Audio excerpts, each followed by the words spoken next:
이제 이어서 로마서 8장을 공부하도록 하겠습니다. 오늘 제목은 해방하시는 성령님이십니다. 오늘 제목이 뭐라고요? 해방하시는 성령님. 해방이 한자가 해방으로 무슨 해자예요? 무슨 해자입니까? 풀해입니다. 그 다음에 방자는요, 놓을방. 그래, 뭡니까? 풀어 놓는다. 그런데 풀어 놓는 거, 이걸 해방이라고 하잖아요. 이게 뭔가 지금 속박되어 있어요. 잡혀 있어요.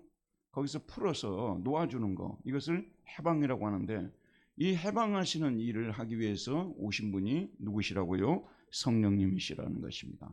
자, 여러분 잠깐 저를 보시기 바랍니다. 성경이 66권이잖아요. 근데 보통 우리가 이제 본래 그 성경이 장절이 이렇게 정해진 게 아니에요. 그 나중에 학자들이 편의상 그렇게 나눠 놓은 것이거든요. 그런데 그 성경의 수많은 장 중에서 성령이라는 단어가 가장 많이 나오는 장이 어떤 장인 줄 아십니까? 성령이라는 단어가 가장 많이 나오는 장이 어떤 장인 줄 아세요? 로마서 8장입니다. 로마서 8장에 성령님이 압도적으로 많이 나오고 있어요. 이건 뭘 말하냐면요, 그 전까지 로마서 1장부터 7장까지는 죄에 빠진 우리가 어떻게 예수 그리스도를 통해서 구원을 받게 되었는가, 거기에 대해서 쭉 설명을 했잖아요. 이제부터 믿는 자는 누구를 따라서 인도를 받아야 되는, 누구를 따라 사야 할 것인가, 믿는 자는 누구의 인도를 받아야 할 것인가. 그래서 성령님이 등장해서 이제 성령님이, 예전에 여러분 기억나시죠? 3월달이 되게 되면 이제 반편성이 새로 되잖아요. 그러면 2학년 때 선생님이 그대로 가는 경우도 있지만 담임이 바뀌는 경우도 있잖아요. 근데 예전 선생님은 너무너무 깐깐한 사람이야. 정말 우리 임 권사님처럼 좀 늦게 오면 바로 그냥 내보내고 이런 엄청나게 깐깐한 선생님이셨어. 근데 이제 새로 오신 선생님은 너무 인자하시고 너무 자비로우신 분이야. 그래서 계속 말로서 설득을 해가지고 계속 사랑을 보여주고, 그래서 늦지 않도록 만드시는 이 선생님이라는 거죠. 바로 성령님이 어떤 분이시라고요? 바로 이런 분이시라는 겁니다. 성령님이. 자, 그래서 우리 믿는 자에게는 이제 새로운 담임 선생으로 누가 오셨다는 거예요? 예전에는 율법 선생님이셨는데 예수를 믿는 우리에게는 어떤 담임 선생님 부임하셨다고요? 성령님이 부임하신 거예요. 그래서 성령님이 우리를 언제까지? 죽을 때까지 인도하시는 거예요. 이제 우리 믿는 사람들은 오직 성령님의 말씀을 듣고 음성을 듣고 그분을 따라가는 삶을 살아야만 하나님께서 기뻐하시는 거룩하고 사랑이 넘치는 삶을 살아낼 수가 있다는 거예요. 그 정도로 우리 그리스도인의 삶은 성령이 너무너무 중요한데, 자, 지금까지 교회의 역사 속에서 보면요, 지금까지 교회의 역사 속에 보게 되면 천주교 여러분 아시죠? 천주교 보통 로마 카톨릭을 한국에서는 천주교라고 하잖아요. 천주가 무슨 뜻입니까? 하늘의 주인이란 뜻 아니에요. 이게 로마 카톨릭에서는, 천주교에서는 성부, 성자, 성령 중에서 어떤 분이 제일 중요하다고요? 성부, 성자, 성령 중에서 로마 카톨릭에서는 성부 하나님이 중요해요. 천주가 중요하다니까요. 천주님이라고 하잖아요. 그래서 성자는 누구하고 동급으로 만들어 버렸습니까? 마리아하고 동급으로 만들어 버렸잖아요. 요즘은 이제 두 중보자론을 아싸리 주장하고 있는 때 아닙니까? 자, 근데 우리 개신교가 종교개혁이 일어났어요. 그래서 우리 개신교는 예수 그리스도를 통하지 않고서는 하나님을 알 수도 없고, 예수 그리스도를 통해서는 구원을 받을 수도 없고, 통하지 않고서는, 그러니까 우리는 오직 성자 예수님을 강조했죠. 우리 개신교 신자들은요, 항상 성부, 성자, 성령 삼위 하나님 중에서 성자를 많이 강조를 해요. 그죠? 그러다 보니까 똑같은 동급의 하나님이신데 성부, 성자, 성령 중에서 성령님에 대해서는 천주교든 개신교든 너무 적게 이야기를 한 거예요. 여기에 대해서 문제의식을 가진 사람들이 미국에 있는 오순절파예요. 미국에 있는 오순절파들이 문제의식을 갖고 성경에 보니까, 특별히 신약 성경에 보니까 온통 성령으로, 봄이 왔죠. 바깥에 이제 나오면 꽃이 피고 뭐 들에도 꽃이 피고 그러겠죠. 온통 나가면 개나리, 진달래 이런 거 있을 거 아니에요. 그렇죠? 밖에 나가면 봄이 되면 그러듯이 이제 예수님이 승천하신 후에는 온통 성령님으로 가득 차고 성령이 주도적으로 인도하는 시대가 되었는데, 우리 입에서는 성령이란 말이 입에서 나오지조차 않고 있다는 거예요. 여러분, 죽을 때까지 성령이란 말을 안 불러보고 가는 사람도 있어요.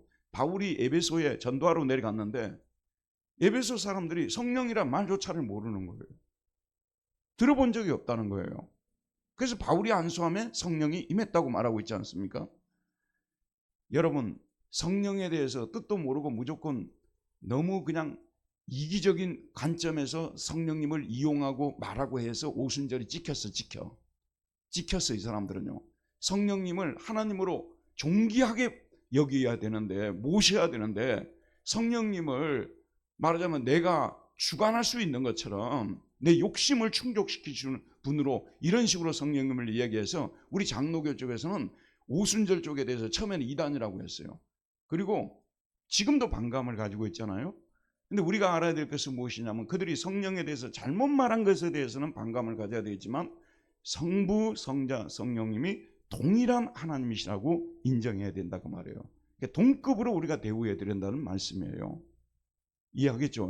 자, 그러면 하나님이 우리 구원을 이루는 데 있어서 지금 여러분이 알고 있는 사실을 다시 한번 확인시켜 드리는 겁니다.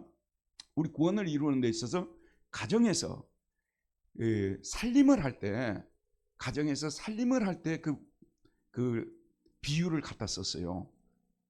지금 예담이 아빠 어디 가셨어요? 돈은 누가 벌어와야 돼요? 집에서 살림은 누가 해야 돼요? 예, 엄마가 해야 되고. 자, 보세요, 여러분. 이게 살림을 사는데 각자 분담을 해서 살아야 돼요. 그래야 경제적으로 살림이 사라지는 거예요. 그래서 이 오이코스라는 히라보 단어가 집이라는 뜻이에요. 이 오이코스라는 단어에서 히라보 오이코노미아가 나왔어요. 우리말로 번역하면 경륜이라는 말이 나온 거예요. 계획이라는 뜻이에요. 그래서 이 오이코노미아라는 단어에서 이코노미가 나온 거예요. 여러분이 경제를 할 때는 뭐죠? 분담을 해서 효과적으로, 효율적으로 해야 되지 않습니까? 그래서 우리 구원을 계획하는 데 있어서 죄에 빠진 인간을 구원해야 되겠다고 하는데, 이소연 집사님, 저를 좀 보이게끔 앉아 주십시오. 조금만 더 이쪽으로 약간 살짝만. 땡큐 베리 마치. 예. 자, 구원을 우리 계획하는 데 있어서 성부 하나님은 구원을 어떻게 하셨어요? 우리 양원자매 이쪽으로, 왼쪽으로 좀 더요. 예. 조금만 이쪽으로. 예. 얼굴을 봐야 이게 공부가 잘 돼요. 예, 거기요. 좋습니다. 이번에 또 우리 학습 받을 건데 열심히 이렇게 나와서 너무 좋습니다. 여러분도 많이 기도해 주시길 바랍니다. 자, 보세요. 구원을 계획하는 데 있어서 성부 하나님은 계획을 하셨어요. 얘들을 구원해 줘야 되겠구나.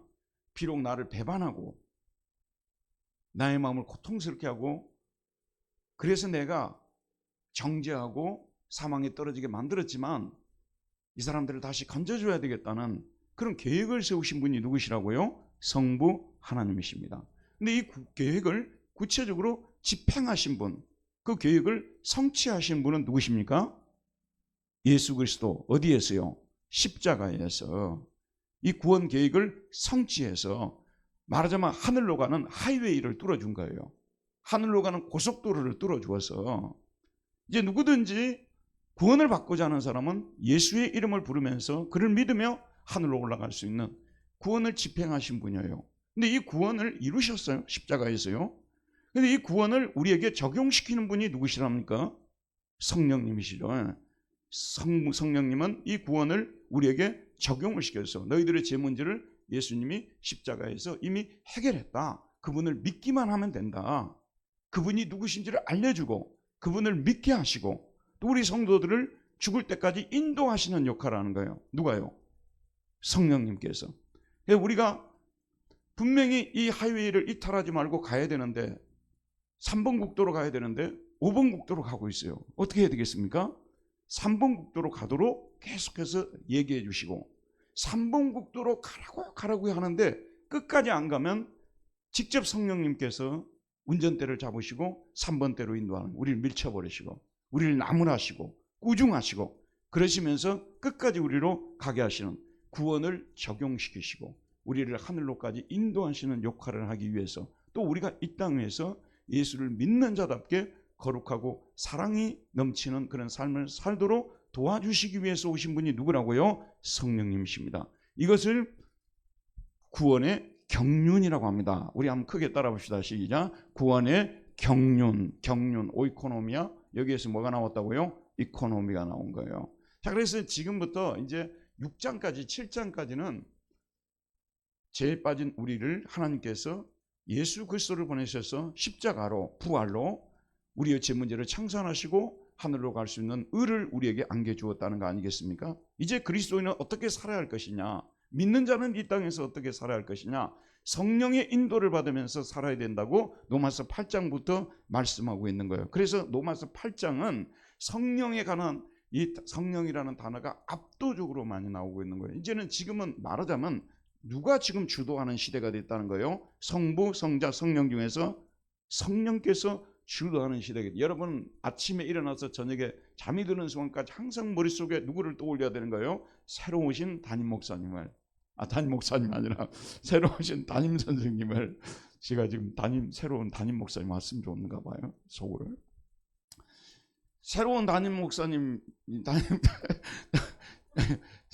담임 선생님을 계속 지금 생각하고 저녁에도 생각하고, 너무 잘생겼어, 너무 인자하셔, 예전에 비해서 선생님은 너무 좋으세요. 성령님을 늘 우리는 생각하고 성령을 거스리는 행위를 하지 않으려고 노력하고 성령을 따라 행하려고 하고 말 잘 들어야 되겠다고 생각하고 그렇게 살아가는 삶이 그리스도인의 삶이라는 것입니다. 여러분, 이런 어떤 전체적인 구원 계획을 생각하면서 강론으로 들어가야 이것이 이해가 되는 거지, 강론만 배우게 되면 안 되는 거예요. 전체를 개관하고 들어가야 되기 때문에 제가 말씀을 드린 것입니다. 자, 그럼 1번부터 한번 보도록 합시다. 1번 문제를 한번 같이 읽어보도록 할까요? 시작. 우리를 사망의 몸에서 건져낼 분은 오직 누구밖에 없다고요? 7장 24절과 25절 우리 한번 읽어보도록 합시다. 로마서 7장 24절 25절 읽읍시다. 시작. 오호라 나는 공고한 사람이로다. 이 사망의 몸에서 누가 나를 건져내라. 우리 주 예수 그리스도로 말미암아 하나님께 감사리로다. 그런즉 내 자신이 마음으로는 하나님의 법을, 육신으로는 죄의 법을 섬기노라. 너는 공고한 사람. 이 무슨 몸이라고 했어요? 사망의 몸입니다. 사망의 몸, 사망이 역사하고 있고 사망이 우리를 포위하고 있고 사망의 통치를 받고 있는 이 몸이죠. 우리 몸이 그런 몸이라는 거예요. 여기서 건져낼 분은 누구밖에 없다는 거예요? 예수 그리스도 밖에 없다는 것입니다. 사망의 몸에서 건짐을 받는 일을 어떤 인간의 일은 어떤 인간의 노력으로도 불가능하다는 것입니다. 인간이 사망의 몸에서 건져내기 위해서 법을 제정했어요. 그 법으로 막 누르는 거예요. 근데 우리 사망의 몸에서 사망의 몸을 제압시킬 수 있고 사망의 몸에서 우리를 건져낼 수 있느냐? 안 되는 거예요. 여러분, 자, 주목해 보시기 바랍니다. 20세기가 지나면서는요, 이 인류를 구원할 수 있는 힘은 어떤 국가를 통해서라든지 국가의 과비로라든지 이런 것들을 통해서 문화와 예술에 목숨을 걸었어요. 근데 철학도 그런 쪽으로. 그래서 여러분 철학에서 미학이라는 말을 들어봤을 겁니다. 아름다움을 추구하는 학문이죠. 그러니까 문화와 예술, 문학 이런 것들을 통해서 인간을 구원하고자 했어요. 문화와 예술, 문화, 크리스찬들이 그런 거 봐야 되겠어요? 안 봐야 되겠어요? 영화 가끔씩 봐야 되겠죠? 이번에 무슨 영화 보셨어요? 왕가 사는 남자? 왕가 사는 남자 맞죠? 왕가 사는 남자, 그거 정말 잘 만든 영화더라고요. 너무 좋았어요. 신과 함께라는 영화도 봤고요. 또 좋은 영화는 참 많은 것들을 우리에게 깨우쳐주고 도움을 줍니다. 몰랐던 것을 깨우쳐주고 특별히 인간답게 사는 것이 무엇인가를 예술 작품을 통해서, 영화를 통해서, 문학을 통해서 우리에게 알려주는데, 그래서 우리 그리스도인들도 가끔씩 이렇게 문학이나 이런 것들을 우리가 좀 가까이 하는 사람들이 돼야 되는 거예요. 너무 예술을 완전히 그냥 무시해버리고 사는 것은요, 매우 성경적인 것 같지만 매우 위험한 신앙이 될 수가 있어요. 왜냐하면 일반은총, 우리 한번 따라 봅시다. 일반은총인 예술이나 문학 이런 것들을 통해서도 간접적으로 하나님이 자기 자신을 알려주시기 때문에, 그래서 우리가 이런 것들을 완전히 도외시하면 안 된다는 말씀입니다. 그러나 문제는 이런 것들이 우리를 사망의 몸에서 구출할 수는 없어요. 그걸 여러분 알아야 됩니다. 그것이 어느 정도까지는 우리에게 도움을 줄 수 있지만 근본적으로 우리를 해방시킬 수는 없다는 것을 분명하게 알고 있어야 돼요. 우리를 사망의 몸에서 해방해 줄 수 있는 유일한 분은 우리 주 예수 그리스도 밖에 없다는 것을 믿어야 된다는 것입니다. 예수 그리스도를 믿는 자만이 사망의 몸의 그 위력을 이기면서 그 통치를 거부하면서 살아갈 수 있는 사람들이 된다는 말씀입니다. 자, 그러면 이 사망의 몸을 이기지 못하는 이유가 뭐냐면요, 우리 몸 안에 뭐가 있기 때문에 그런 거예요. 우리 몸 안에 뭐가 있어요? 역시 우리 공부하신 보람들이 다 있습니다. 우리 안에는 뭐가 숨어 있어요? 죄가 있어요. 자, 그래서 이 죄가 원수예요. 죄가 원수죠. 죄를 다른 말로 말하자면 욕망이라고 바꿀 수가 있죠. 초대교회에서는 죄를 탐욕, 욕망이라고 했어요. 옆에 사람이 어떻게 살든지 나는 나의 길만 가면 되잖아요. 근데 그게 비교하게 되는 것은 좀 더 나도 갖고 싶다는 얘기 아니에요? 그런 욕망이 우리 안에, 이걸 탐욕이라고 했습니다. 또 초대교회 때부터 죄를 뭐로 규정했냐고 하면 교만이라고 했어요. 이런 것들이 우리 안에 숨어 있어가지고 이걸 때려잡기 위해서 하나님께서 모세를 통해서 무엇을 이 땅에 내려다 준 거예요? 내려주셨어요. 이 죄를 제압하기 위해서 무엇을? 율법을 하나님께서 어느 산을 통해서요? 신의 산을 통해서 모세의 손으로 율법을 가져다 주셨어요. 저를 보세요. 오늘 내가 거울을 보니까 상당히 잘생겼다고 생각이 들더라고요. 가끔 또 이런 때가 있어요. 어떤 날은 이렇게 왜 이리 늙었나 이런 생각이 들 때가 있고. 자, 봅시다. 원래 율법이 들어온 것은요, 죄를 제압하기 위해서, 죄를 누르기 위해서 율법이 들어온 거예요. 아이를 키우는 부모님들에게 앉아 계시는데요, 너무 말을 잘 들을 때 법 얘기를 해요, 안 해요? 안 하죠. 말을 안 들을 때 말을 잘 듣게 하기 위해서 법을 갖다가 대는 건데, 근데 이게요, 결론이 뭐냐면 율법은 죄를 없애는 것이 아니라 죄를 더 불안하게 만들고요, 죄를 더 강화시키고 죄에 더 짓고 싶은 마음을 갖게 만드는 것입니다. 여러분, 국제 간에 분쟁이 있기 때문에 국제법이라는 것을 만든 거 아니에요? 유엔을 만들고 국제법을 만들었잖아요. 그러면 국제법을 제정한 사람들이 또 빠져날 국리가 없나고 하는 거예요. 그래서 법은 언제든지 어겨줄 수 있고, 차라리 국제법이라는 게 없었으면 오히려 가만히 내버려뒀으면 할 뻔했는데, 국제법이라는 게 들어와가지고 또 피해서 가는 법을 여러 가지를 만들다 보니까 죄는 더 강화되어지고 죄는 더 늘어나게 되고, 그러니까 율법은 죄를 제압하기 위해서 들어왔지만 죄를 강화시킬 뿐이지 죄를 제압할 수가 없어요. 그래서 하나님이 다른 방법을 내신 거 아니겠습니까? 이 죄를 제압하기 위해서 누구를 보내신 것입니까? 예수 그리스도를 보내서 예수 그리스도를 손을 통해서, 자, 누구를요? 율법 대신에 생명과 성령의 법, 말하자면 누구를 보내신 겁니까? 성령을 보내셨어요. 그런데 성령은 가는 곳곳마다 죄를 제압하는 거예요. 성령이 역사하잖아요. 여러분 안에 성령님이 오셨죠. 성령의 인도를 받고 성령에 붙잡혀 살아가게 될 때, 성령이 충만하게 될 때 죄는 꼼짝도 못하는 거예요. 달싹도 못하는 거예요. 그냥 없는 것처럼 되어져 버리는 거예요. 그러니까 여러분, 딱 이런 때 있잖아요. 막 성령 충만하고 은혜가 충만할 때는 죄질 생각조차 나지 않아요. 온통 내 마음속에 하나님만 가득 차고요, 하나님 뜻대로 살고 싶은 마음만 들지 죄질 생각조차 않아요. 근데 성령 충만하지 않을 때, 그때 우리는 뭐냐면 육신의 지배를 받게 되고 그래서 그 육신을 누르기 위해서 또 율법을 가져오고, 그래서 또 죄를 더 짓게 되고, 저와 여러분이 죄를 제압하고 승리하는 삶을 살기 위해서는 반드시 누구의 도움을 받아야 된다고요? 성령의 도움을 받아야 된다는 것입니다. 성령 충만한 삶을 살 때만 우리는 죄를 이기고, 죄가 있지만 분명히 우리 안에 죄도 있고 죄의 세력도 있어요. 또 죄의 유혹도 있어요. 그러나 성령 충만할 때는 하나도 생각이 안 난다니까요. 성령 충만해야 되는 거예요. 그래서 날마다 여러분도 기도할 때 주여 저를 성령으로 충만하게 해주시옵소서 기도해야 된다는 것입니다. 이것이 바울이 지금 이제 죄를 이기고 승리하는 비결이라는 걸 예전에 유대교 시절에는 전혀 몰랐어요. 율법을 통해서 무조건 제압하면 되는 줄 알았어요. 법을 만들어서 제정하면 되는 줄, 제압하면 되는 줄 알았어요. 안 되더라는 거예요. 오히려 죄만 더 증가하고, 오호라 나는 공고한 사람이로다, 이렇게 되어져 버리는 거예요. 그래 나중에 알게 됐어요. 예수를 믿어야 되겠구나. 예수를 믿으면 예수님께서 성령님을 우리에게 보내주셔서 성령을 따라 살게 되면 율법의 요구가 이루어지는구나. 거룩한 삶, 사랑의 삶이 이루어지는구나. 이 놀라운 비법을 깨달았습니다. 여러분 교회에 왔습니다. 자, 저를 보세요. 교회에 왔으면 성도는 권사님이 되셨으면 이런 일을 하고 이런 일을 하지 말아야 됩니다. 그까짓 거요 하면 되는 거예요.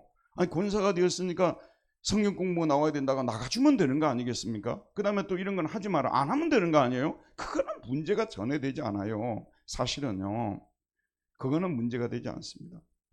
정말 성령을 쫓아서 살아가는 이 삶이 중심이 되어야 된다는 그런 말씀이 되는 것입니다. 자, 이제 율법 대신 사망의 몸, 예수님께서 우리를 사망의 몸에서 건져내시기 위해서 율법 대신 누구를 우리에게 보내주셨다고요?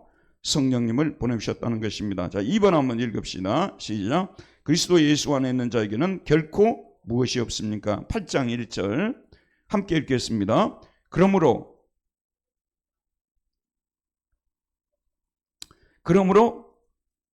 그 다음에 나온 단어가 뭐죠? 이제 눈입니다. 눈.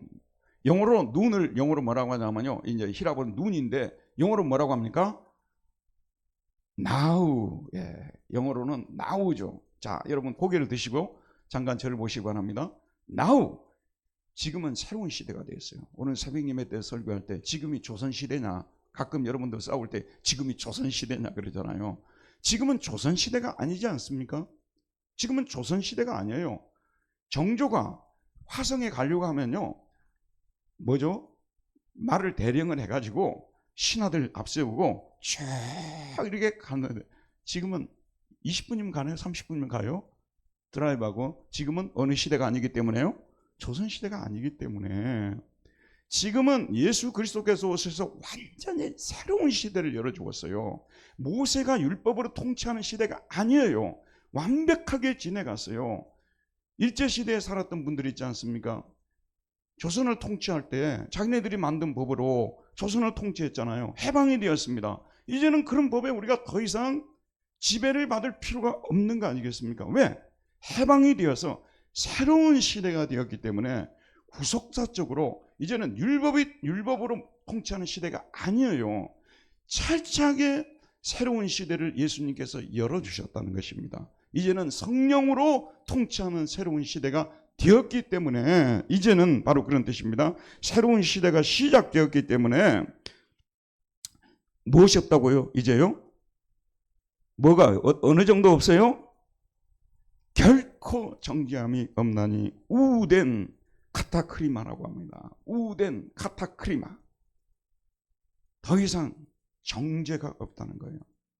카타라는 것이 원래 아래라는 뜻이에요. 크리마는 심판이죠. 심판 아래. 이제 여러분 여기가 심판대로 간다면 더 이상 불려갈 필요가 없어요. 새로운 시대에는 불려갈 필요가 없는 시대가 된 거예요. 정죄를 받을 이유가 없는 시대가 된 것입니다. 그러면 어떤 사람에게 그렇다는 거죠? 어떤 사람에게요? 모든 사람에게라고 안 되어 있죠. 모든 사람에게 아니라 어떤 사람에게 정죄함이 없는 거예요? 그리스도 예수 안에 있는 사람들에게, 오직 그리스도 안에 있는 자들에게만. 말하자면 그리스도 안에 있다는 말은 그리스도를 믿고 그리스도와 연합하여 세례를 받아 그와 연합되어 그의 통치를 받는 사람들을 말하는 것입니다. 그리스도 안에 있는 사람들이라는 것은요, 그냥 그리스도의 about Christ, 그리스도에 관하여서 몇 가지 지식을 가지고 있는 그런 사람들이 아니에요. 그런 사람들은 여전히 정죄를 받아요. 어떤 사람들만요, 그리스도의 이름으로 그리스도를 믿고 그리스도의 이름으로 세례를 받고 그리스도와 연합되어서 그리스도의 통치를 매일매일 받고 있는 사람들에게는 뭐가 없는 거예요? 정죄함이 없죠. 자, 우리 예수 믿는 사람들 맞죠? 우리 예수 믿는 사람들이 맞지만 때로는 우리가 죄의 유혹에 넘어지기도 하잖아요. 그래서 우리가 그리스도의 통치를 받지 않고 있는 때가 있단 말이에요. 그럴 때는 정죄가 계속 돼요, 안 돼요? 정죄 받아요, 안 받아요? 여전히 우리가 정죄를 받죠. 항상 우리가 그리스도의 통치를 받고 그리스도에게 순종하는 삶을 살 때에는 결코 정죄함이 없나니, 나는 예수 믿으니까 결코 정죄함이 없지 않느냐고, 그는 법정적 칭의라고 하거든요. 법적으로는 의롭게 된 사람들이기 때문에 더 이상 정죄함이 없죠. 하늘 법정에서는 더 이상 정죄가 없어요. 그러나 이 땅에 사는 날 동안은 우리가 그리스도인이라 할지라도 죄의 유혹을 따라서 죄를 쫓아갔을 때는 정죄함이 있을 수밖에 없어요. 무엇을 통해서? 모세의 율법이 슬그머니 들어와서 그 율법을 가지고 너 이거 안 지켰지 하면서 정죄를 하는 거예요. 이게 우리 믿는 자라 할지라도 그리스도와 합하여서 세례를 받은 우리가 그리스도의 말씀을 준행하고 그리스도의 통치에 순종하는 삶을 살게 될 때 결코 정죄함이 없는 이 땅에 살아보니까요. 자, 고개들 드시고 저를 한번 보세요. 여러분이나 저나 다 동의하실 것입니다. 정말 돈이 많으면요, 참 편리하고 정말 좋겠죠, 여러분. 요즘 부자는 한 100억 정도 가져야 부자 아니에요? 그래서 그걸 가지기 위해서 뭐 영혼을 파는 사람도 많고. 근데 돈이 어느 정도 있어야 행복하다는 것은요, 제가 아무리 부인하려고 해도 부인할 수도 없는 거고, 여러분이 그냥 이 시대를 살다 보면 그냥 아는 거 아니겠습니까? 어느 정도의 돈이 있어야 된다는 거. 그런데 조금 더 생각하면 거기에 머무르면 안 되는 것입니다. 그러면 신앙생활이라는 것은 무엇이냐고 말이에요. 하나님과 관계가 왜 그러면 중요해지는 겁니까? 우리가요, 아무리 돈을 가져도요, 하나님과 관계가 바로 되어 있지 않고 계속해서 죄를 짓고 정죄받는 삶을 살게 되면요, 행복하지 않게끔 되는 거예요.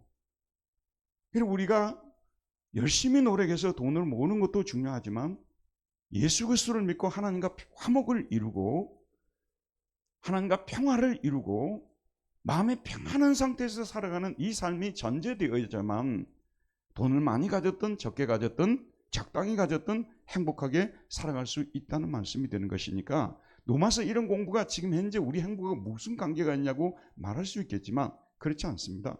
하나님 관계가 가장 중요합니다. 여러분 살아가면서 요즘 와서 화목에 대해서 제가 설교하는데요, 하나님과 앞에 섰을 때도 꺼리낌이 없어요.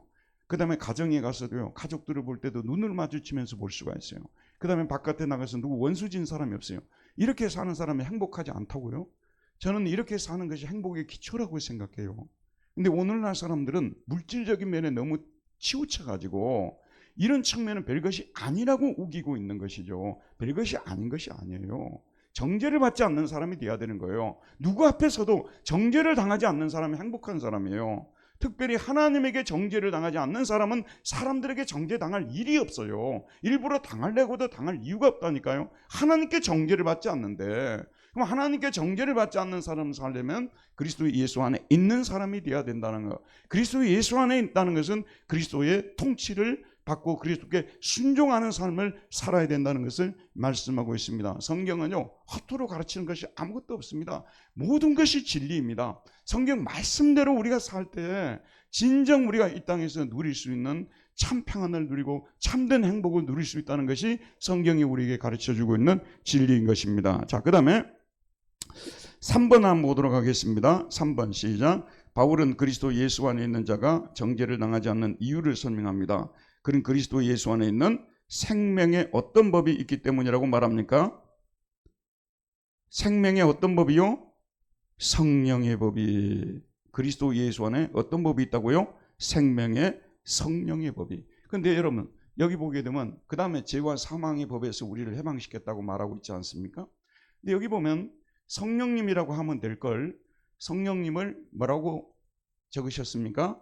생명의 성령의 법이라는 표현을 썼어요. 이거는요, 예전에 붙잡혀서 살았던 죄와 사망의 법과 대조하기 위해서 바울이 쓰고 있는 표현이지 성령이 또 다른 법이다 이렇게 해석하면 안 된다 그 말이에요. 저 말 알겠죠?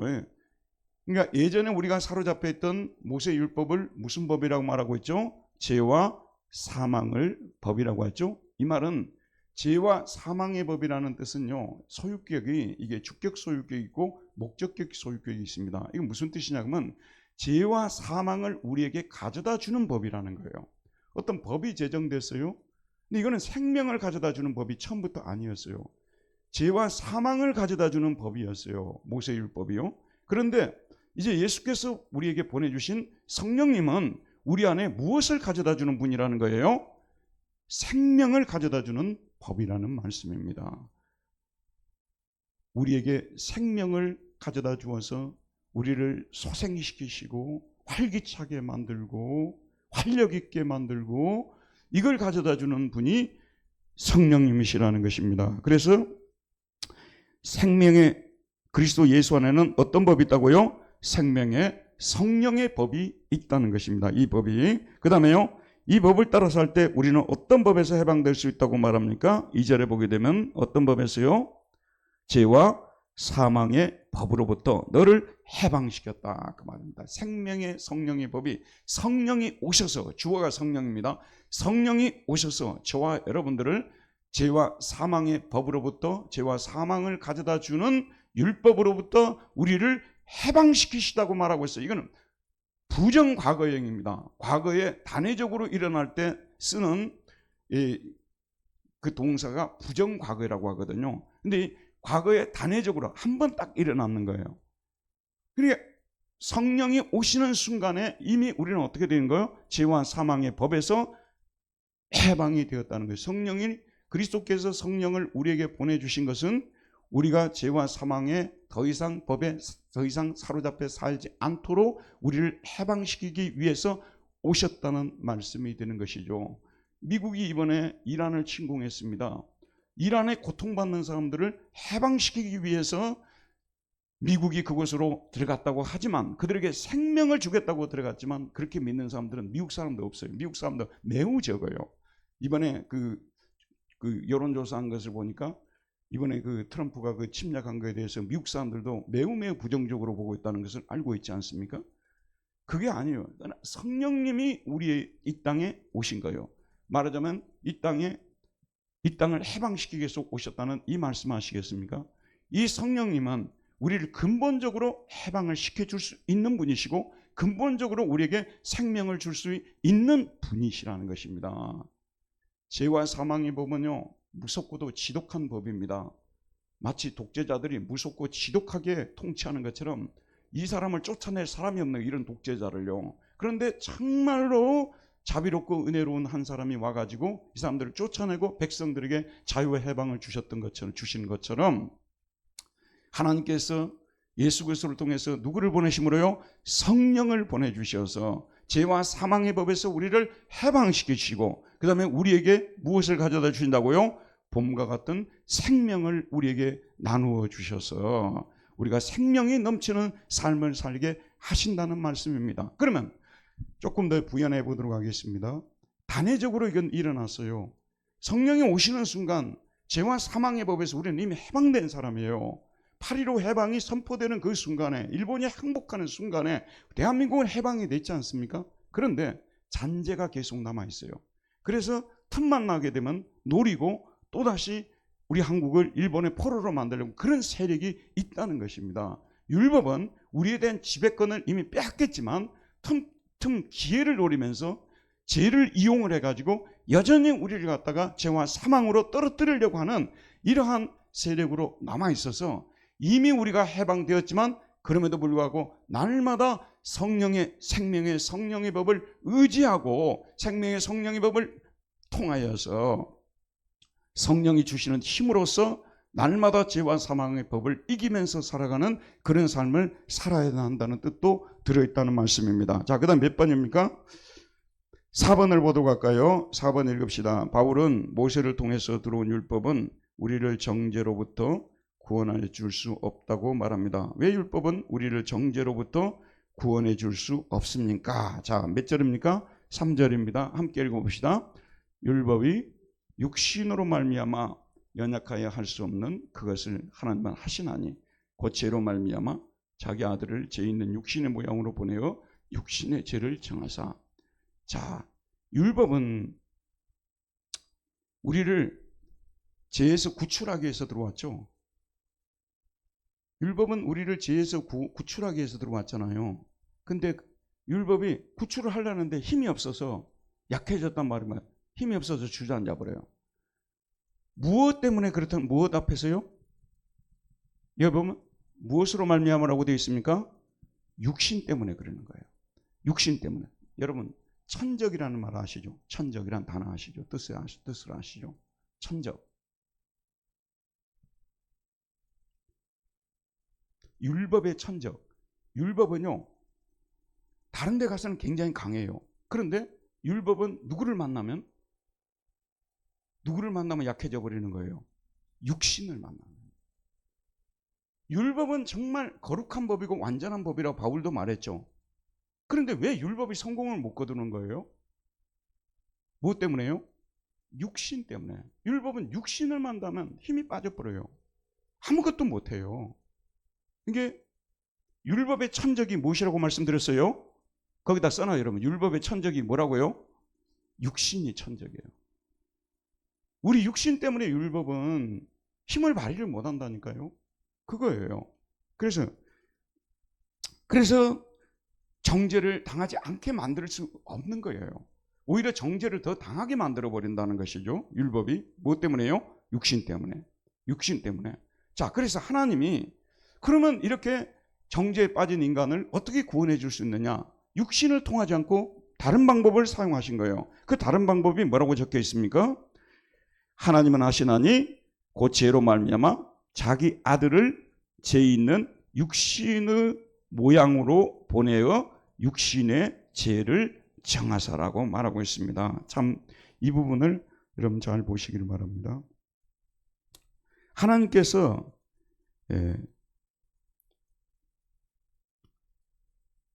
율법에 할 수 없는 것을 육신 때문에요. 어떻게 이 문제를 해결했냐면요. 인간을 정죄해서 해방시키기 위해서 하나님이 사용한 방법은 누구를 보내시는 방법이에요? 예수 그리스도를 보내시면. 이게 우리를 건져내기 위해서 우리와 똑같은 육신을 가지셨어요? 아니면 다른 육신을 가지셨어요? 이 부분이 굉장히 중요합니다. 초대교회에서요. 이거 잘못 가르쳐서 이단된 사람들 되게 많아요. 죄 있는 육신의 모양이라고 했죠. 우리 예수님이 가지신 육신은 우리와 똑같은 육신이었다는 것을 강조하고 있는 거예요. 다만 뭐만 없었다고 말하고 있죠? 죄는 없으시니라고 말씀하고 있어요. 우리와 똑같은 육신을 가지고 있기 때문에 히브리서는 특별히 이 부분을 강조하고 있죠. 우리를 도우실 수 있다고 말하고 있어요. 우리가 당하는 모든 고난을 시험을 다 당해보셨기 때문에 시험 당하는 자들을 능히 도우실 수 있다고 말씀하고 있습니다. 그래서 육신의 모양으로 보내서 예수님이 우리의 죄를 그 육신에 짊어지신 거예요. 짊어지시고 그 육신을 십자가에서 죽게 만드심으로. 그래서 하나님께서 우리를 정죄당하지 않게 만드시는 이런 놀라운 방법을 사용하셔서 우리를 죄로부터 구출해 주시고 그와 동시에 정죄를 당하지 않게 만들어 주신 것이요. 정죄는 왜 당하는 거예요? 죄가 있으니까 정죄를 당하잖아요. 죄가 없어지면 정죄를 당할 일도 없지 않습니까? 그럼 죄를 해결하기 위해서 하나님이 쓰신 방법은 어떤 방법을 쓰셨다고요? 당신의 사랑하는 아들을 우리와 똑같은 육신을 가진 몸으로 보내셔서 우리 예수님이 우리 대신 죄짐을 짊어지시고 십자가에 못 박혀 돌아가심으로, 피 흘려 돌아가심으로 우리의 죄가 하나님 앞에 용서받게 하심을 통해서 죄로부터 풀려나게 만들었다는 것입니다. 이것은 인간들이 상상할 수 없는 그런 방법이에요. 지금도 유대인들은요, 21세기에 사는 유대인들은요, 저처럼 가르치는 사람 전혀 믿지 않습니다. 그들은 지금도 율법이 우리를 죄로부터 건져낼 수 있다고 굳건히 믿고 있는 사람들이에요. 근데 바울은 뭐라냐면요, 이 육신이 있기 때문에 율법은 우리를 건져낼 수 없다고 보는 거예요. 우리 육신은 사망의 몸이라고 했잖아요. 그 힘이 너무 세가지고 율법이 힘을 못 써. 우리를 이 몸에서, 죄의 몸에서 건져낼 수가 없어. 그래서 하나님이 사용하신 방법은 독생자 예수님을 보내는 전혀 생각하지 못한 그런 방법을 통해서 우리의 죄짐을 그가 짊어지게 해주시고, 예수님이 죄를 여러분 저를 보세요. 제스처를 보세요. 죄를 본인 자신이 끌어안은 거예요. 이렇게요. 죄를 끌어안은 거예요. 그리고 본인이 올라가셔서 십자가에서 죽으심으로 이 죄 문제를, 죄로부터 우리가 건짐을 받게끔 만드시는 기가 막힌 이런 방법을 통해서 우리가 더 이상 죄의 종이 되지 않게 하시고, 죄로부터 풀려나게 하시고 해방을 맛보게 만드시는, 이걸 지금 이제 얘기를 하고 있는 것입니다. 그게 지금 4번이고요. 자, 육신의 천적은 우리 무엇입니까? 아까 다시 한번 해봅시다. 율법의 천적이 뭡니까? 이거 한번 여러분 좀 적어 놓으세요. 이게 굉장히 중요한 부분입니다. 율법의 천적이 뭐예요? 율법의 천적이 육신입니다. 그럼 육신의 천적은 뭘까요? 육신의 천적은 뭡니까? 육신의 천적은 우리 안에 있는 뭐예요? 죄죠. 육신의 천적은, 육신은 힘이 세요. 율법도 제압할 만큼. 그런데 육신은 또 뭘 만나면 힘을 못 쓰는 거예요? 죄를 만나면. 재밌죠? 이거 적어놔요, 여기다가. 그 다음에 죄의 천적은 그러면 또 뭘까요? 예수 그리스도. 아이고.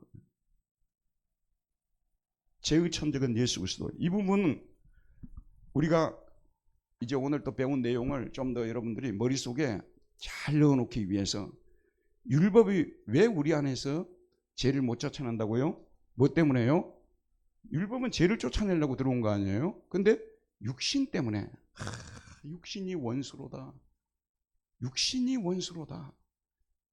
여러분요, 말 안 듣는 자녀들에게 말 듣게 만들기 위해서 이런 법 저런 법 제정해가지고요, 아무리 이야기해도 안 되는 이유가 뭐냐면 여러분 자녀의 뭐 때문이라는 거예요?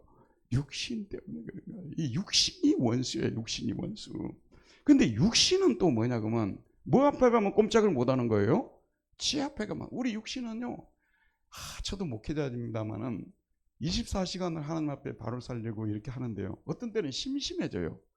갑자기 심심해요. 그러면 어떻게 되냐 그러면 쓸데없는 이 짤 같은 걸 보는 건데, 이게 또 알고리즘으로 하나가 뜨면 사실 그 악어하고 그 사자하고 자꾸 싸우는 것도 별로 은혜스럽지 않은 거잖아요. 그런데 이번에는 사자가 이길까? 어떻게 잡을 수 있을까? 악어한테 또 물리는 거 아니야? 해가지고 또 그 다음에 또 보는 거예요. 혹시 이기는 장면이 있는가 보면 또 지는 장면도 나오고 이기는 장면도 나와요. 그럼 재밌어요. 그러면 그것 보느라고 한 30분 가요. 그럼 이게 목사로서 잘하는 짓일까요? 그러니까 제가 그런 왜 허무한 것에, 헛된 것에 그런 굴복을 하냐 그 말이에요. 그러니까 육신은 이게 탐욕이라고 말하는 거예요. 죄를 다른 말로 하면 탐욕이죠. 교만이죠. 이걸 만나면 꼼짝을 못 하는 거예요. 뭐 하고 싶다. 그러면은 이 육신은 하나님이고 예수님이고 교회가 필요 없어요. 자기 원하는 걸 꼭 하고야 말아요. 그렇기 때문에 육신의 천적은 죄라고 말한 거야. 근데 이 죄는, 여기서 제가 오늘 이거 어디 나중에 책 하나 써야 되겠어요. 이 죄는 놀랍게도 누구를 만나게 되면요, 예수 그리스도를 만나게 되면 꼼짝을 못 하는 거예요. 죄는 예수 그리스도를 만나면, 또 다른 말로 하면 성령을 만나면 꼼짝을 못 하고 굴복하는 거 아니겠습니까? 우리는 그래서 이 관계를 잘 이해하고 있으면은 우리가 날마다의 삶 속에서 좀 더 원수를 제압하고 또 죄의 욕망을 제하고 승리하는 삶을 살아갈 수 있다는 것입니다. 5번 한번 보도록 합시다. 5번 함께 읽읍시다. 바울은 하나님께서 모세 율법을 통하지 않고 다른 방법으로 우리를 정죄로부터 구원해 주신다고 말합니다. 그 다른 방법이 무엇입니까? 3번. 아까 이거 우리가 제가 설명을 했었죠. 자, 그 설명을 했습니다. 그런데 이런 관계를, 죄를 잡기 위해서 우리 안에 죄가 뭐가 숨어 있다고요? 저와 여러분 속에요. 잠복해서 숨어 있으면서 우리를 괴롭히고 망가뜨리고 결국 사망으로 끌고 가는 원수가 뭐라고요? 죄지 않습니까? 근데 이 죄를 하나님께서 어떻게 잡으셨는지 기가 막힌 그 비유를 쓴 사람이 마틴 루터예요. 그게 뭐냐면 낚시 비유를 들었어요. 낚시를 할 때, 낚시 해보신 분 손 한번 들어봐요. 차경미 권사님 해봤어요, 안 해봤어요? 낚시도 안 하고 어떻게 그 인생이라 말할 수 있습니까? 그게 그 낚시가 그게 이 손맛이요 장난이 아닙니다. 얘가 물지 않습니까? 막 끌고 다니고 이리 끌고 다니고 저리 끌고 다니고 막 땡기고 막 이게 그래서 그 맛에 낚시하는 사람들이 낚시를 끊지를 못합니다. 이 보통 이게 낚시가요. 근데 이 낚시를 할 때 이제 먼저 우리는 그 미끼를 잡으러 가요. 예전에는 그 시골 같은 뭐 쏘기라 그런 것이 있었어요. 또 뭐죠 이렇게 얇은 갯지렁이 이걸 이제 딱 이게 갯지렁이가 좀 이렇게 살짝 길잖아요. 이걸 갖다가 낚시에다가 이렇게 딱 이게 낚시 바늘에다가 낍니다. 그럼 바늘이 보여요, 안 보여요? 안 보이죠? 그래서 물에다가 딱 던집니다. 그러면 고기가 와가지고 먹을 거 있네 하고 깡 뭅니다. 그렇게 자기는 분명히 뭘 물은 거예요? 이 미끼를 물은 거 아니에요. 근데 그 속에 뭐가 숨겨져 있었습니까? 낚시 바늘이 숨겨져 있었던 것이죠. 그래서 잡혀 올려오는 거예요. 예수님을 사탄은 죽이면 좋겠다고 생각한 거예요. 예수님을 죽이면 끝나는 것이라고 생각해서 헤롯을 이용해서 로마 병정들을 이용해서 군대를 이용해서 예수님을 잡아서 죽이기만 하면 된다고 생각했던 거예요. 근데 그 속에 하나님께서는 바로 죄를 잡는 낚시 바늘을 숨겨 놓으셔가지고 예수님이 그 죽는 순간 예수님이 죽으면서 누구를 잡아버린 거예요? 사탄을 잡고 죄를 잡고 이렇게 잠복해 있던 죄를 잡아버린 것입니다.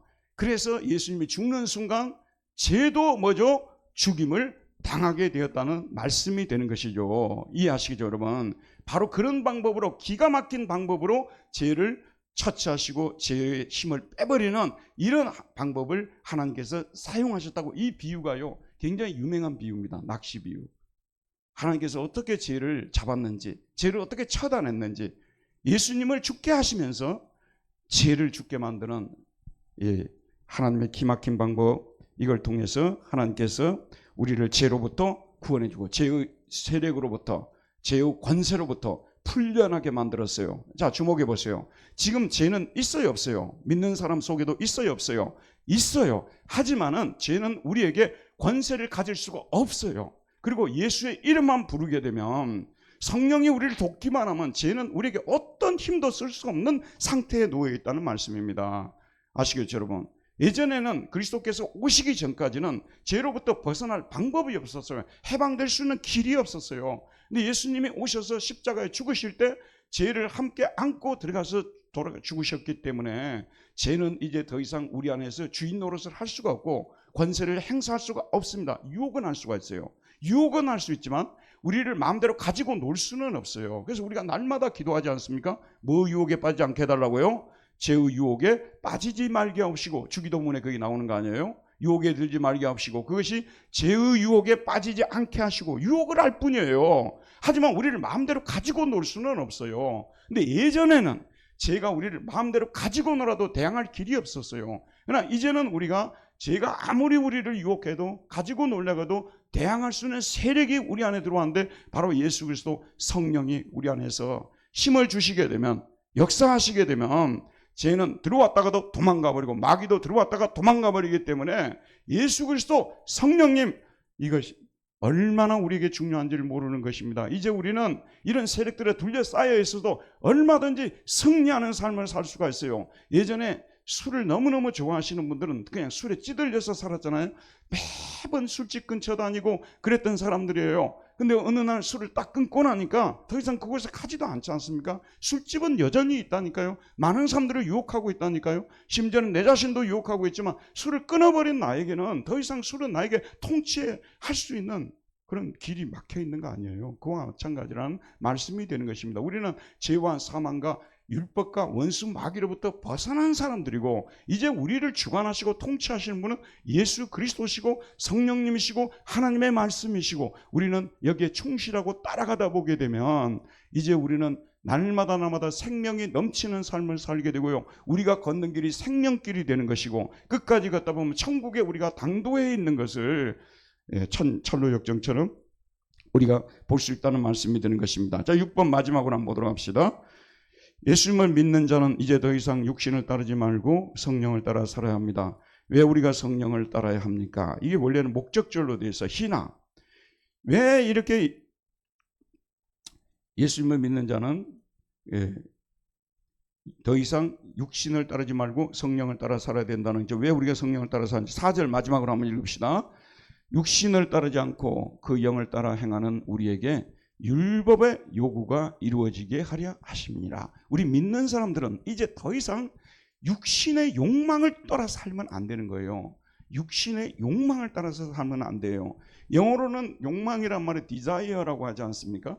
독일말은 베기어르데라고 합니다. 예전에 우리가 이제 그 독일 살 때 우리 아들들하고 저하고 이제 농담할 때 이제 아들들이 저녁에 이제 이 게임 아니라고 막 잠을 자지 않고 밤을 새면서 막 게임을 하고 있으면 내 베기어르데가 문제라고 내가 가서 근데 너의 마음속에는 베기어르데 욕망이 문제로구나. 내가 이제 그렇게 해요.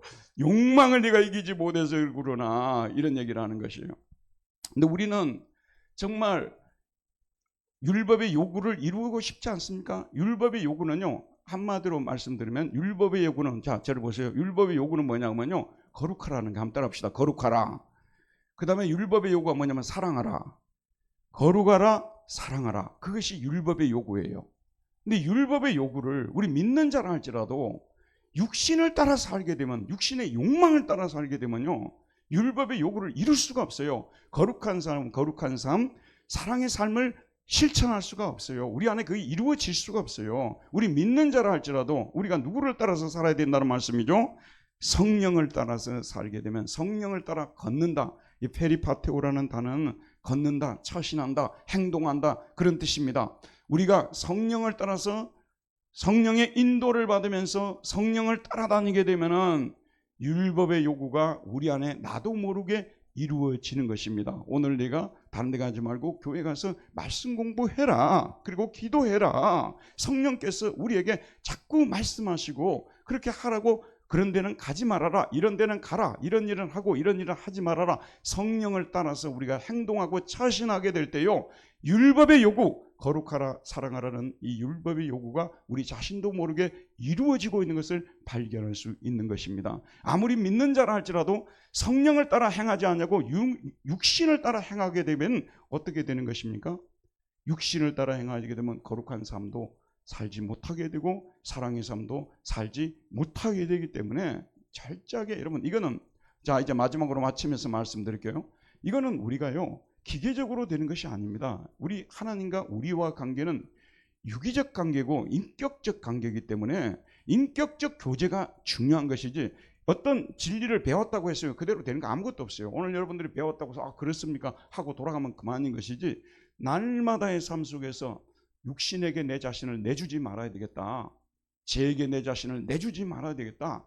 날마다 이런 유혹의 소리를 물리치고 성령의 음성에 귀를 기울이고 성령을 쫓아서 행하려고, 하나님이 기뻐하는 일을 행하려고 우리가 애쓰고 힘쓰게 될 때 우리도 모르게 거룩하라, 사랑하라는 이런 율법의 요구가 우리 안에서 이루어지도록 하는 거예요. 그 결론이 뭐냐면, 이제 마지막으로 진짜 마칠게요. 하나님이 우리를 예수 그리스도를 통해서 구원하시고 성령을 우리에게 보내주신 것은요, 우리가 다시는 로마서 6장에서 말씀하셨던 것처럼 다시는 우리가 이전과 같은 삶을 반복해서 살지 말고 이제는 새로운 삶을 살아라는 거예요. 하나님이 보실 때 기뻐하시는 삶, 거룩하고 사랑이 넘치는 삶을 살아서 하나님의 마음을 좀 기쁘게 해드리고 행복하게 해드리는 그러한 삶을 살도록 구원 역사가 일어나게 된 거예요. 그러니까 우리가 거기까지 나가지 않고 행위로 구원받지 않고 믿음으로 구원받는 거야. 예수를 믿으면 다 구원받는 거야. 그것만 알고 있으면 안 되는 거예요. 거기서 끝나면 안 되는 것입니다. 구원받고 난 후에서 새로운 삶을 살도록 하기 위해서 하나님께서 우리에게 성령을 보내주셔서 날마다 성령을 따라 행함을 통해서 거룩하고 사랑의 삶을 실천해서 하나님을 기쁘시게 하는 삶을 살아야 되는, 이게 목적은. 자식을 여러분 왜 키웁니까? 이권사님, 자식을 왜 키우세요? 자녀들 2명을 지금 왜 키우십니까? 안 키울 수도 없고 키우시는 거예요. 낳았으니 안 키울 수도 없고 키우는 겁니까? 아닙니다. 그들이 정말 하나님이 누구신 줄을 알고 예수님을 믿고 하나님이 기뻐하는 삶을 살도록 만들어주기 위해서 어느 정도 시간까지는 내가 돕고 후원하고 이끌어줘야 되겠다는 그런 마음을 가지고 자식을 키우는 거 아니겠습니까? 우리 모두가 그런 생각을 가지고 키워야 되겠죠. 하나님이 바라볼 때 예수님을 보내셔서 구원 역사를 이루신 것은요, 이것이 아니고 이것이니까 이 정답을 선택하라, 그걸 위해서가 아니라 더 나아가서는 우리가 의롭게 된 후에 거룩한 삶으로 하나님께 보답하고 하나님을 기쁘시게 하는 삶을 날마다 일어나서 기도하시기 바랍니다. 주님, 오늘도 성령을 따라 살아서 하나님을 기쁘시게 하는 거룩한 삶을 살아내도록 도와주시옵소서. 사랑의 삶을 실천할 수 있도록 도와주시옵소서. 그게 우리의 기도가 되어야 돼요. 그래서 저녁에 우리가 잠이 들 때, 하루를 돌아보게 될 때 오늘도 정말 하나님의 계명을 실천하고 거룩하고 사랑이 넘치는 삶을 살아서 하나님을 기쁘시게 했구나, 하나님 기뻐하십시오. 하지만 제가 그렇게 살지 못했던 약한 점들은 용서하시고 다시 또 그렇게 살 수 있는 힘을 주시옵소서. 거룩한 삶을 살아내도록, 그것을 살아서 열매, 그래서 열매라고 하잖아요. 열매, 거룩의 열매, 사랑의 열매를 맺어서 그 열매로 하나님을 기쁘시게 해드리기 위해서, 농부가 지금 3월이 되게 되면 농사를 시작하지 않습니까? 시작해서 여름에도 막 봄에도 땀 흘리고 해서 결국은 언제를 바라보고 그냥 그게 재밌어서 심는 건 아니잖아요. 가을에 열매를 따서 자기도 먹고 가족들과 나누고 이웃과도 나누고 많은 사람에게 또 팔기도 하고, 그래서 그걸 바라보면서 참고 견디고 그러는 거 아니겠습니까? 우리 구원 역사가 거룩한 삶, 사랑의 삶을 빼버리고 논하고 있다면 그게 무슨 의미가 있냐 그 말이에요. 날마다 기도하시길 바랍니다. 성령을 따라서 거룩한 삶을, 사랑의 삶을 실천하게 하시고 결코 죄의 유혹의 소리에 귀를 기울이지 않고 마귀의 소리에 귀를 기울이지 않게 해주시고 사탄아 물러가라고 말하면서요, 성령을 쫓아 행하는 사람 되게 해주시옵소서. 이렇게 우리가 살아갈 때만 이 허무한 세상 속에서 우리가 그냥 맥없이 그냥 하는 일 없이 하나님도 기쁘시게 하지도 못하고, 그렇다고 내 자신의 삶도 재밌게 살지도 못하는, 특별히 교회 다니는 분들이요, 이게 문제예요. 신앙생활을 교회 다니는 분들이 제대로 하지 못하면요, 하나님도 크게 기쁘게 하지도 못하고 내 자신도 별로 안 기뻐요. 이렇게 되는 겁니다. 그러나 우리 하나님 뜻대로 살게 되면 하나님도 기쁘게 해드리고요, 우리 자신도 그렇게 기쁠 수가 없어요. 매일의 삶이 행복하고요, 신앙생활을 똑바로 하게 되면 삶이 불행해진다고 생각하는 분들이 너무 많아요. 그 완전히 사탄이 심어놓은 생각입니다. 신앙생활을 똑바로 하면 할수록 여러분의 삶이 살아나요. 여러분의 삶이 부활하고요, 여러분의 24시간이 행복하게 이어지게 되는데, 이것이 사탄이 죄를 뿌려가지고 너무 많은 사람들이 너무 열심히 신앙생활하면요, 삶이 구속된다고 생각해요. 재미가 없어진다고 생각해요. 세상사는 재미가 없어진다고 생각하는데요, 저는 전혀 그렇지 않다고 생각합니다. 성경이 그렇게 가르치고 있어요. 우리 하나님을 똑바로 믿으면 믿을수록, 성령을 따라 행하면 행할수록 이 세상에서 우리의 삶이요, 더욱더 행복하고 기쁩니다. 여러분도요, 언제 얼굴이 제일 행복하냐 그러면요, 예배 끝나고 나가서 막 교제할 때 여러분의 얼굴이 제일 행복하게 보여요. 그 다음에 여러분이 집에 갔다가 다음에 또 이렇게 만나면요, 별로 행복하게 보이죠. 자, 오늘 말씀 기억하시고 승리하는 저와 여러분 되기를 바랍니다. 은혜로우신 하나님, 오늘도 생명의 말씀을 우리에게 보내주시어서 우리 주 예수 그리스도께서 우리를 구원해 주셨을 뿐만 아니라 여호와 우리 아버지 우리에게 성령을 보내주시어서 죄를 지압하고 사망의 몸에서 날마다 이기고 정죄를 당하지 않고 하나님 기뻐하는 거룩과 사랑의 열매를 맺어서 하나님을 기쁘시게 하고 이 세상의 유한한 세상 속에서 날마다 행복의 창가를 부르고 살도록 하기 위함이라는 오늘 귀한 메시지를 주었사오니 말씀을 묵상하게 해주시고 이 말씀이 우리 심령 속에 잘 박힌 목과 같이 박혀서 떠나지 않게 해주시고 교회에 떠나는 순간 말씀도 떠나는 그런 삶이 되지 않게 해주시고 교회를 떠나지만 24시간 동안 하나님의 말씀이 우리 귓전에 맴돌게 해주시고 가슴속에 사무치게 해주시어서 이 말씀을 따라서 승리하는 우리 모두 되게 하여 주옵소서. 예수님 이름으로 기도하였습니다. 아멘. 우리 하나님께 영광의 박수 올려드립시다.